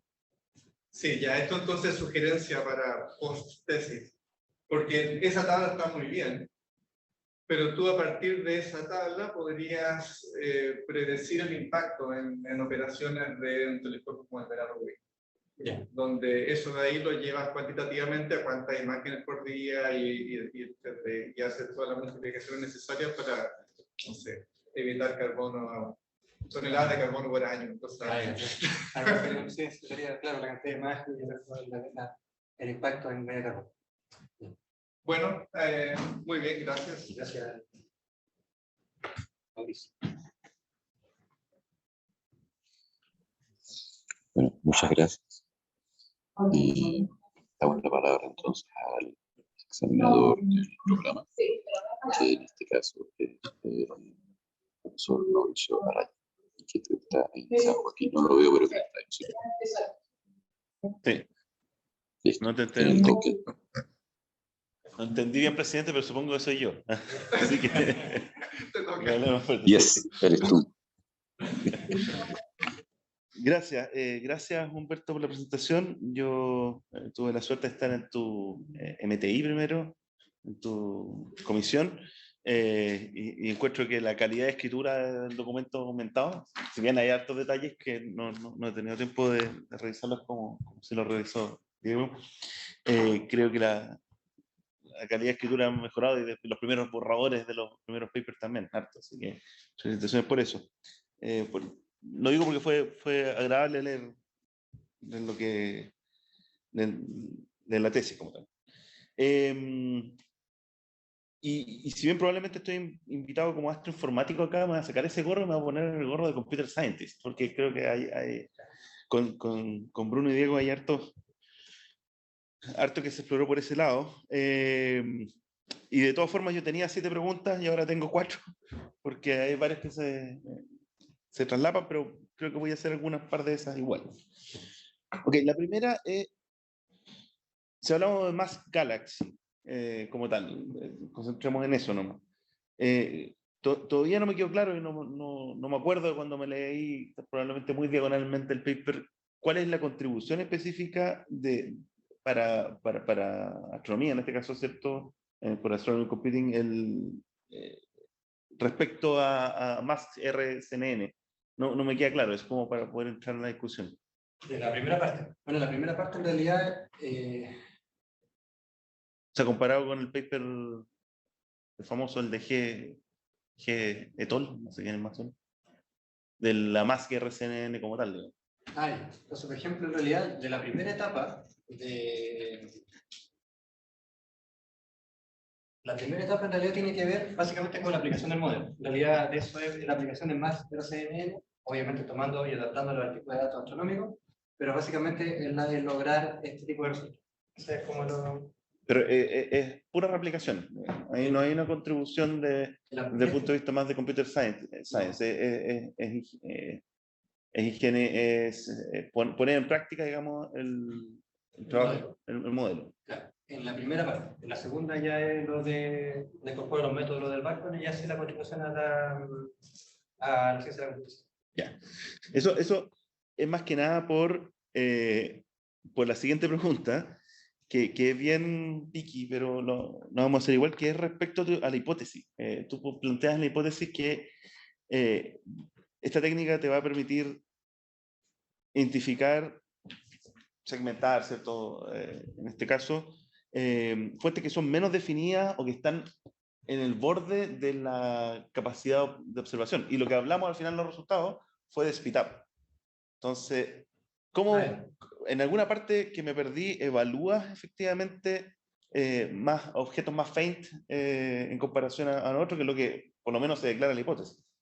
O sea, una de las maneras para evaluarlo fue esto que se me ha preguntado también, esto, para ver la capacidad del modelo de eso, de incorporar la frente menor resuelta y con todo el ruido que estaba ahí que sigue operando. Es lo que está acá. Lo otro es lo que indicaba. Let's define como un SNR claro, más malo, ¿cierto? Sí. A eso te refieres con let's define. Sí, Claro, eso como de esa perspectiva.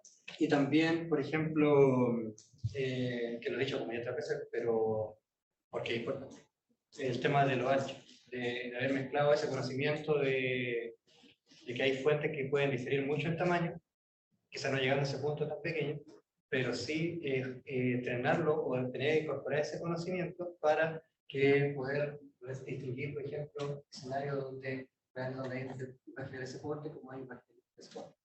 Eso se trabaja y se funciona con el tema de los anchos. Entonces, esa es parte también de este modelo que queda ya entrenado y funcional para ese fin. Claro. El tema es que parece mucho error electrónico el tirar un error gaussiano, ¿cierto? Los típicos errores en astronomía son un poco más, menos estacionarios, menos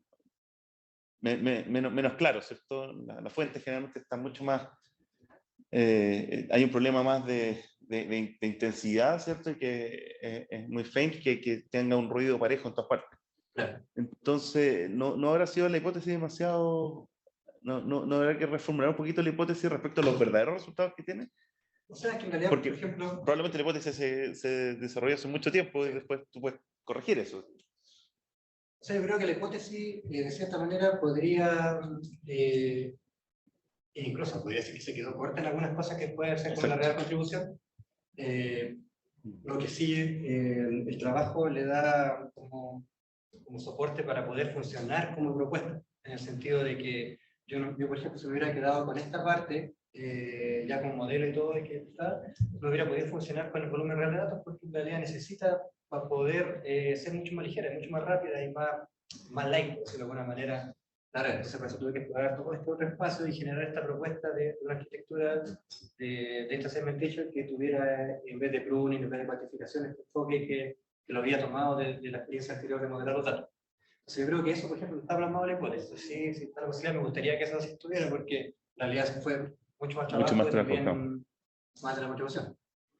Pero así como en la global, yo planteé la hipótesis en la perspectiva de cómo contribuir al estado de la alta astronomía en el sentido de disponer de un pipeline único para lograr esto, y de la ciencia de la computación, cómo yo podía, qué distintos reviews tuve que ir sacando y que no existían para generar como esta herramienta que tuviera, no quiero usar la palabra producción, pero Sí. ya, pero ponerlo en producción. Y también dice que, no dice que los va a hacer mejor, sino que los va a hacer de forma más robusta. Claro. Aquí no quiero entrar a qué significa robusta en estadística, no, sino que cuál es tu definición de robusta en este contexto. Yo no lo puse así, pero justo como esto. Ya. Esto. En realidad, aquí ya se abre el espacio de explorar eso, como también indicaba el profesor Merín, de estos casos donde falla ya los catálogos existentes, y revisar y así correr con otro, especialmente con el de DECAS, que tiene mucho menos uso, con un proceso más reciente, e ir mejorando los mismos catálogos. Yo, al principio, cuando entré en este tema de informática, yo nunca pensé que le daban tanta importancia a los catálogos, y al final es como lo para nada. Mira, volvamos a la 15, a la slide 15. Yo tengo otra. Un poco en la línea de lo que preguntaba Diego, era... sí, aquí. Haciendo el paralelo de PCA con Tucker, en este caso. Uno sabe que en PCA uno puede eliminar dimensiones, ¿cierto? Y hacer la compresión, sí, debido a que la varianza explicada de las últimas dimensiones son ruidos normalmente, ¿ya? Pero eso es una suposición, ¿cierto? ¿Cuál sería el análogo acá de la eliminación y cómo sabemos que es ruido en el contexto de la aplicación o en cualquier contexto, en primer lugar, ¿no? ¿Cómo sabemos que es ruido, que es algo que no nos interesa? Que tenga algo poca variabilidad, no precisamente significa que sea irrelevante, pero acá no me queda claro por las distintas dimensiones cómo se ve eso.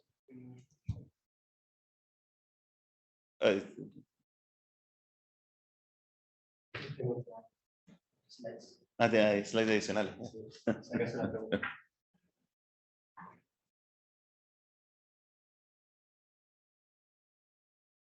Por ejemplo, cuando trabaja esto, que son los otros elementos que están.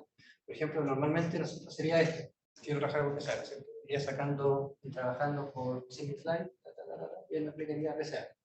Pero ese ruido que, por ejemplo, como dice que acá puede ser no relevante, por ejemplo, si lo estoy tomando acá, o que en realidad podría ser ruido, al trabajar y como va trabajando de esta manera, puede que eso ahí no sea ruido. Entonces esa es la gracia de este método, que en realidad aplica en la globalidad del cubo de datos esa misma estadística que tú me estás indicando. Claro, pero en PCA ordena las dimensiones, ¿cierto?, de la transformación por los valores propios, Claro, o valores singulares, independientes, para saber con cuál es el que tiene mayor variabilidad. Acá está esa misma orden. o sea, sí está, la idea es que está, por ejemplo, bueno, lo que pasa es que, mira, lo que hace es como hacer después queda como el primero es como la ortogonalidad del rango, o sea, como uno con puro, que sería como el primer componente, y después lo va trabajando en base a esto. Ahí, por cada uno de los que están allá, y va trabajando sobre la misma manera. Pero sí tiene la misma lógica, pero en vez de trabajar, porque acá yo, claro, hay U por letras puestas, acá lo va incorporando con las otras dimensionalidades también la misma forma de afrontar. O sea, es como, por eso es como dice que es como el símil en realidad. Si lo único que le agrega, en vez de tenerlo así, como la fórmula. Confundida, claro. Por eso está el concepto del Spaxel. Y en realidad cuando vi esto, dije, ya, claro, no, esto es astronomía. Sí. Mucho de ahí yo al tiro pensé que ya está en espectro, ¿no? Claro. Va como de la... Y entonces, en ese orden, el orden que elijo es los diferentes multilíneas PCA que puedo tener, son las distintas transformaciones. Ya. Perfecto. Pregunta, aprovechando que estamos en ese tema, sobre los... Probablemente esto fue por el 2016, 2017 que empezaste con esto. Claro. Pero actualmente hay una buena teoría que uno puede ocupar decoder, encoder, y que esta pega lo haga las primeras capas, o efectivamente encontrar un espacio latente de menor dimensionalidad que haga esto. ¿Parece razonable explorar eso? ¿Y qué ventajas tendría seguir trabajando con Tucker en comparación a... De hecho, yo diría que lo que me convendría a mí para explorar es lo mismo que estoy haciendo, por ejemplo, en ese mismo espacio.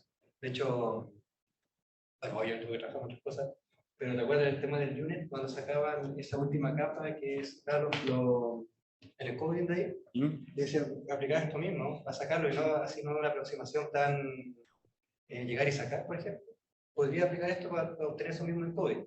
De hecho, esta misma técnica la están usando también para el tema de los transformes. Entonces, en general, como que siempre llega, se avanza con esto y después te llega como a sacar otro trabajo o lo que vea, pero en general tiene una manera, y lo que a mí yo más lo validé en realidad visualmente es como... Si entiendo bien, es conectarlo después, no, Sí. no al principio. Claro. Claro, Ya. siempre eso es como a posteriori. Y como, pero a posteriori de la perspectiva de que, por ejemplo, Max existía, ¿cierto? Y tenía el feature map.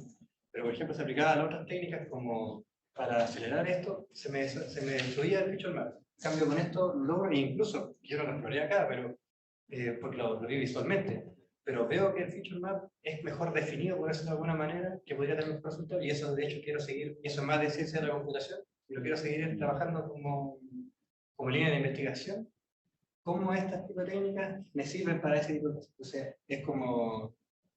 es un espacio súper interesante para seguir desarrollando una carrera académica, este tipo de técnicas. Pues vamos a la 18. Formalmente. Respecto a la pregunta que hizo Bruno sobre la estructura, tengo una pregunta similar, que es que el root mean square error, que es lo que tienen en la anterior, ¿cierto? Mide generalidades, mide básicamente la varianza que hay, ¿cierto? En el segundo momento de esa imagen, o cubo, en este caso. La pregunta es que eso no es una medición de estructura. No sé, por ejemplo, la medición de la estructura, lo que yo medía, claro, lo que mido ahí es como la información, como globalidad, como concepto. Pero acá el concepto de estructura, yo en realidad, ¿qué cita la estructura?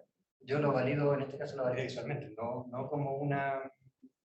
el que lo valida como estructura es el pipeline que viene. Pero yo, por ejemplo, que claro, decía yo, tengo esta métrica de que preserva una información, pero la que preserve la estructura yo lo veo visualmente, ¿no? ¿Por qué? ¿Por qué me interesaba verlo yo visualmente? Porque en la etapa posterior, el feature map, la red igual lo ve visualmente. Visualmente, como entiende, como el slide window, como una red convolucional. Entonces, a mí lo que me interesaba era como validar esto visualmente, porque después lo voy a usar visualmente. No, el feature map no lo trabaja, por ejemplo, estadísticamente, sino que en realidad es un slide window que va corriendo como una red convolucional, entonces necesito una imagen resuelta visualmente. Ya, sí, pero hay métrica, ojo, porque teoría Sí. de la información, ¿cierto? Sí. Por decir algo bien sencillo, la distancia curva equilibre entre los dos, se puede asumir que es una distribución de probabilidad, ¿cierto? De intensidad, y por lo tanto yo puedo comparar o ocupar técnicas de representación de grafos que te permiten comparar eso. O sea, existen formas de hacerlo, ¿eh? Claro, yo creo que eso es como mucho menos elaborado, pero en realidad básicamente es aplicar un modelo gaussiano a intensidad perfecta. Es como, Ya, o sea, claro. es muchísimo más simple que lo que dijiste, pero sí era como otra parte, como también considerando que debería haber algo más. Sí. Vamos al 31. Entonces.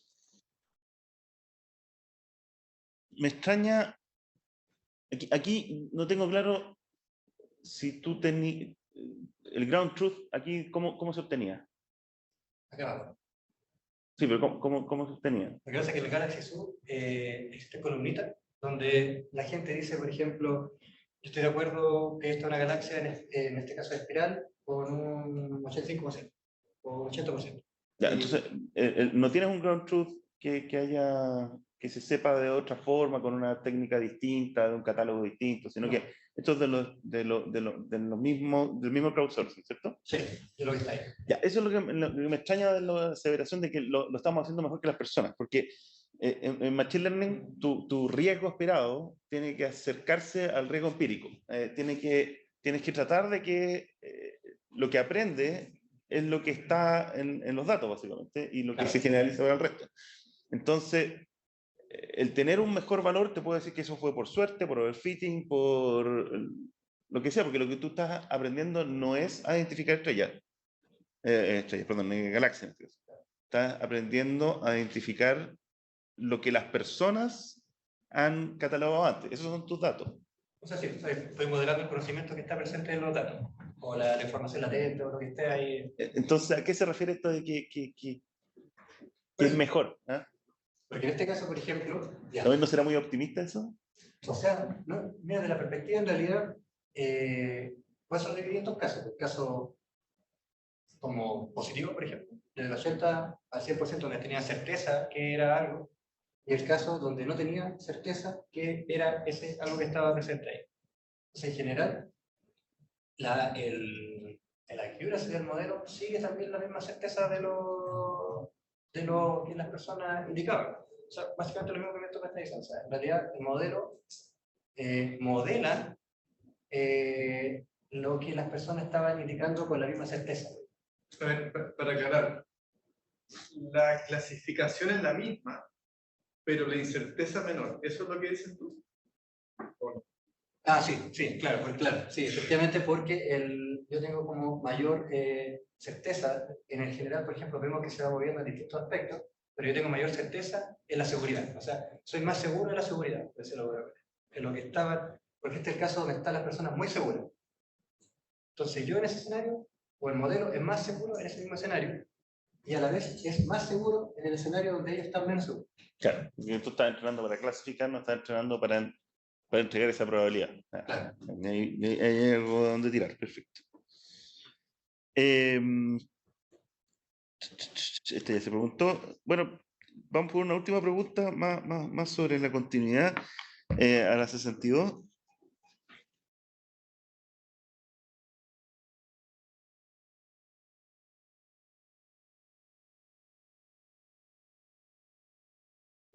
¿Qué conexión ves entre la segmentación, que es la tarea, ¿cierto? Y los mapas de interpretabilidad? ¿Hay alguna conexión? ¿Tendría sentido evaluar cosas en conjunto? Porque ahí tienes un ground truth para comparar, para evaluar la interpretabilidad en este caso. Sí. ¿Tiene sentido hacerlo? ¿No? ¿Cómo continuaría esta línea en esa dirección? Porque una cosa es mostrar, mire, esto se ve bien, que ocupar esto que son datos nuevamente para poder dar garantías un poquito mejores, ¿cierto? O sea, yo creo que, por ejemplo, lo que me gustaría explorar es como, esta es la interpretabilidad sumada, ¿cierto? Pero me gustaría incorporar como información, por ejemplo, y no solamente para astronomía, sino que para cualquier dato de que sea un lectógrafo, o sea, que tuviera muchos canales. ¿Cuáles son, así como decía, ya esto lo hace y tenemos así sumado ya y sé que es la banda, pero por ejemplo, ya cuál fue la banda que contribuyó más y cómo desarrollar o el slice que hizo más, asumiendo también lo mismo que me comentaba anteriormente de cuál es la diferencia entre PSA y, por ejemplo, estos métodos multidimensionales. Porque ya, claro, acá yo lo sé para preservar información y que funcionara, pero también cómo eso lo vuelve a incorporar al modelo para hacerlo mejor. Eso sí me gustaría explorar. O sea, tú dices como evaluar cómo se comporta si hago distintos cortes y lo hago todo en 2D, digamos, y comparo con los tres. Eso es algo como que faltó acá, porque probablemente ahí puede sacarle más brillo a los resultados también, pues, mostrando de que la correlación que existe entre los puntos está representada ahí, por lo tanto debería entregar, el otro debería ser más variable, ¿cierto? Hacerlo corte por corte. Sí, por eso me gustaría, y también lo veía, por ejemplo, bueno, no en este proyecto, pero como las técnicas, me pregunté cómo se dice la computación, lo mismo que veían con el tema de la tomografía, ¿okay? Como que toma más relevancia el seguir determinada anomalía en no sé, por ejemplo, lo que pasa en esta parte del pulmón que hay bastante. Entonces, ahí como que por ese lado me interesa mucho más esto de la interpretabilidad aplicada y especialmente la interpretabilidad no dependiente del gradiente, que también se puede explorar mucho ahí para estos modelos de ya sea de localización o de extensión. Gracias y también felicitaciones por el progreso al director, ¿no?, de tesis. Muchas gracias, Hernán. Estoy listo. Muchas gracias, Lidio, por las preguntas. Y con eso, en principio, concluimos esta ronda de preguntas, pero quedan 2 personas todavía.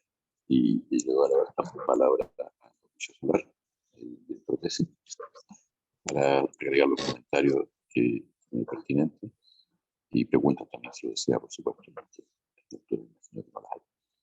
Y después yo voy a hacer los comentarios también. Y Mauricio, por tanto, tiene la palabra. Ok, todos entendimos que parece que yo no deseo preguntar en todo caso, presidente. Tengo anotado aquí varios puntos que voy a conversar después con Humberto. Bueno, felicitarlo, sí, lo han hecho los otros miembros de la comisión por el trabajo, la presentación bonita, digamos, con colores. Y felicitar, digamos, el tiempo dedicado al desarrollo, que tuvo varias etapas. De ahí sale una pregunta que en realidad no conozco la respuesta, pero es una pregunta más relacionada con el trabajo realizado Humberto en el último año. Antes de eso, agradecer a todos los miembros, digamos, del comité, a Bruno ahí, que viene de tan lejos, ¿no? Hay tantas horas de diferencia desde España. Diego también, que siempre ha estado disponible para este tipo de trabajo, y Mauricio, que bueno, viene de Valparaíso, de hecho más lejos que Diego. Y la pregunta tiene, bueno, gracias también, porque de las preguntas que se hicieron con los miembros, a mí me surgieron varias ideas aquí de futuros papers, digamos, que en el tema de Green Computing se ve, wow, bien interesante, un caso exitoso en astronomía de este tipo, digamos, donde los datos están como para apuntar a eso. Y otras más, digamos, que anoté aquí, pero no voy a hacer las preguntas porque yo sé que Humberto sabe la respuesta y no me va a convencer de que en realidad no sabe, digamos, de qué se trata lo que estoy preguntando. Pero la pregunta que no conozco la respuesta, Humberto, es, estamos en abril 2023, ¿ya? Y entonces mi pregunta es, ¿esto estaba planificado para hacerlo antes, así como a fines del 2021? Mi pregunta es, ¿qué es lo que hiciste el 2022 para que tuviéramos un avance o algo, digamos, que haya retrasado este evento en más de un año? Pues es como un pito, ¿no? Sí. Bueno, de partida como que casi se acaba el mundo también Internet, pero bueno, en realidad yo creo que me terminé demorando porque en realidad entré a trabajar, porque ya tenía que trabajar, entonces a la Universidad de Serena en este caso, y ahí también me diversifiqué un poco. Entonces en general, también a mí me pasa de que la tesis podría haber enfocado en uno de los puntos y haber terminado, ¿no? Pero le fui como cada cierto tiempo agregando más cosas y en realidad cuando usted me dijo ya hasta ahí, ¿no? Que al final va a tener como 4 partes, 5 partes, y cada mejor en realidad cerrarla y después seguir investigando en otras cosas. Entonces en general, claro, podría haberlo terminado anteriormente, pero bueno, aquí está. Ok, o sea, hace un año podríamos estar sentados aquí mismo haciendo lo mismo. Con mascarilla. ¿Ah, con mascarilla? No. No, Hace un año no. perdió el tiempo. ¿O sí? Están saliendo. Tal vez en forma remota, sí. Eso, señor presidente. Nada. Muchas gracias. ¿Me escuchan claramente lo que digo? ¿Están adivinando lo que probablemente dije? Ahora sí. Ahora sí. Ahora se escucha. Me acerqué el micrófono, ya estamos aquí jugando a dos medios. Breves comentarios de mi parte. Primero que nada, felicitaciones a Humberto, también lo conocido, ¿no es cierto?, desde la época del MTI y caso de éxito que hemos tenido de transición entre esos dos programas y realmente es muy grato poder estar en este momento y además presidiendo el examen por cosas del destino. Son un par de comentarios menores que se me ocurren, no siendo experto en estos temas de aplicación. Uno, encuentro particularmente interesante que podamos presentar un tema doctoral que es una aplicación metodológicamente sofisticada de informática a temas metodológicamente interesantes y complejos de otra disciplina. Creo que es un aporte que nos gusta poder hacer y decir que hemos hecho. Segundo, encontré muy interesante toda la conversación sobre y lo que surge sobre el error humano. Y me hizo pensar, si bien, claro, en estas técnicas enseñamos a los sistemas a básicamente cometer los mismos errores que los humanos que los entrenaron, y sería bien interesante en algún momento quizás entender, imaginar, cuantificar sistemas que cometan menos errores, entre comillas. Y eso creo que puede ser un aspecto muy interesante, metodológicamente abierto. Y tercero, confieso que no había pensado en la huella de carbono, soy egoísta. Pero creo que sí es un punto súper importante el Green IT y tendremos que considerarlo en un montón de otros aspectos. Si lo desea alguno de los examinadores, pueden ser preguntas adicionales que se le hayan ocurrido justo en estos momentos. Y si no es el caso, vamos a dar la palabra al público si es que hay alguna pregunta del público. Hernán, yo la verdad es que no sé quién está en Valparaíso, porque está la cámara para allá, pero aquí hay 5 personas que podrían ser potenciales preguntadores. ¿Tienen alguna pregunta? Máximo una por persona. De 20 palabras o menos. Aquí hay una consulta. Póngale. Rosana, acepto. Que no quería que te escuchen de allá atrás. Oye, la repito la pregunta. Hablo fuerte. Eso. Ya. Gracias, Humberto, por la presentación. De hecho, toca algo también, un tema que yo espero desarrollar, ¿no? Me sirvió harto también de lo que estás haciendo. Yo trabajo con imágenes satelitales hiperespectrales también, mirando hacia la Tierra, sí. Te quería consultar, quizás lo pasaste, yo llegué lamentablemente un par de minutos atrasada. Sí, que también lo escuché, lo que puedes hacer como a continuación para seguir estudiando e investigando, esto que sería súper interesante, es este dataset, más que nada, relacionado con el insumo que estás utilizando, tú utilizaste solamente imágenes ópticas, eso es lo que observo también. ¿Estas imágenes ópticas son en el espectro RGB solamente, o también hay alguna combinación con infrarrojo, por ejemplo? ¿Y los canales por separado, o lograste hacer alguna combinación, no sé, bandas, RGB o en otro orden? ¿Qué es lo que hacemos también en la parte satelital para hacer clasificación? No sé si quizás estaba, o es algo que después más adelante vas a seguir también investigando. En la primera etapa eran RGB, y en la segunda etapa ya son las bandas que tienen, las 5 bandas, no me acuerdo exactamente que tienen, y obviamente digo, va a profundizar más, pero en general, me imagino que también pasa, cada banda es construida porque tiene un objetivo específico científico, que por algo fue construida de esa manera. Entonces la idea obviamente para mí era como, siempre fue el preservar información, incorporar las bandas, y que también se hace lo que es, ahora doy una vuelta a lo que decía Mauricio de interpretabilidad, que, claro, qué tanto sirve realmente, por ejemplo, vamos a hacer eso ya es como muy ambicioso, pero qué tanto realmente esa banda sirve para ver esa información. Porque quizás puede que funcionen menos, funcionen más, pero ella está muy al ligado y quería trabajar mucho más cercano a un astrónomo respecto a la interpretación. No lo de interpretación es interpretación, sino que decir, ya, mira, este dato te está haciendo una galaxia, por esta banda está entregando esta información. Pero quería incorporarle otra cosa al modelo después para que le agregara eso.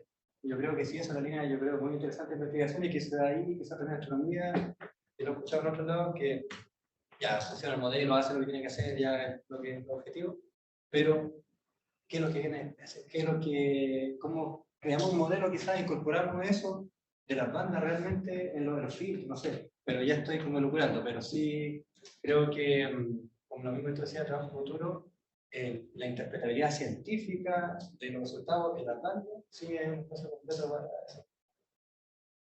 Y a mí me gustaría volver a seguir trabajando, ¿vale? Es interesante. ¿Se tenía la misma rango de longitud de onda toda la imagen? Sí, digo, por ejemplo, va cambiando cada instrumento tiene distintas bandas, y obviamente los de radio también otra dimensión del problema, pero acá, si no me equivoco, el Sloan tiene 5 y el Vera Rubin, bueno, tiene 6 y el Vera Rubin tiene 5. Sí. Tiene tableta, tiene... Pero da lo mismo, RGB son 1, 2, 3. No son necesariamente rojo, verde. No, eso es claro, hay que consultar, porque nosotros también usamos distintas NIR, algunos infrarrojos NIR y otras cosas.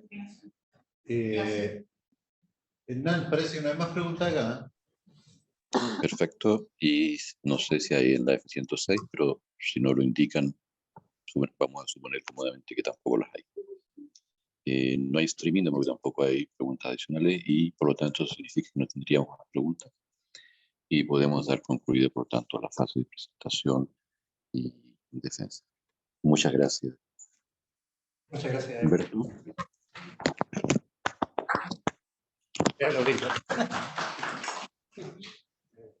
Y ahora nosotros tenemos la pelota y tenemos que, en teoría, tenemos perfecto. Y los remotos también están presentes. Entonces, bueno, primero que nada, entonces, Humberto, muchas gracias por tu presentación y por este, digamos, intenso momento por el que todos hemos pasado, ¿no es cierto?, al final de nuestra carrera formativa. El comité desea, primero que nada, felicitarte, porque claramente ya has hecho un aporte a la disciplina, tanto a la disciplina informática, en este caso al aspecto astronómico, que tiene potencial, que tiene un potencial de tener bastante impacto, y también suscitó varios temas interesantes que surgieron en las conversaciones. El escrito también tiene algunas peculiaridades que necesitan ser abordadas, los comentarios que indicaron todos los evaluadores, pero también recogíamos el comentario longitudinal, en este caso, de quien estuvo involucrado en tu tesis anterior también, y apreciamos la mejora, pero en presentación de calidad de escrito científico, lo cual también es una ventaja para uno como investigador. Y por lo tanto, hemos evaluado mejor tu presentación de defensa que tu escrito. Tienes un 95 en el primero, un 90 en el segundo, y por lo tanto tu nota final de examen es un 93. Y eso significa que soy el primero en poder decirte, doctor, bienvenido. Gracias.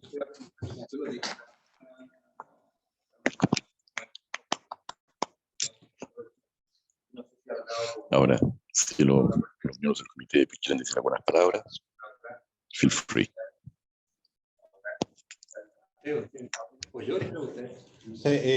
Bueno, Hernán no lo mencionó, pero algunas correcciones que hay que hacer el documento para que lo haga. Creo que tiene un plazo de 60 días máximo, de acuerdo al... Sí, 30 suficiente, digamos, 30 suficiente, para que me lo envíe. Yo pensaba en el lunes en realidad, pero bueno. Feriado. Y darle curso al documento del examen de grado como tal, digamos. Así que eso está pendiente. Te felicito por el trabajo. Hubo, la verdad es que debo decirlo, digamos, un castigo por la demora en el tiempo, digamos, que repercutió un poco en algunos elementos que tú presentaste. Pero bueno, lo importante es que se llegó al final de la meta y con muy buenos resultados. Y yo sé que hay algunos que vienen en camino, digamos, para darle continuidad a tu trabajo. Así que felicitaciones por eso, doctor Farías. Gracias. Bueno, gracias.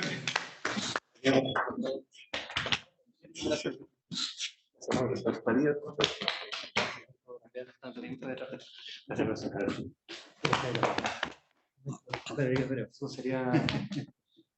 Ex compañero. Ex compañero. Una foto con los profesores. Sí. Sí. Que parezcan los... Que parezcan, sí. Que parezcan los remotos, por favor. Sí.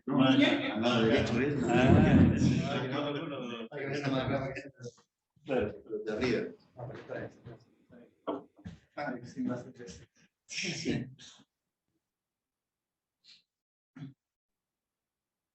Eso va para las redes sociales.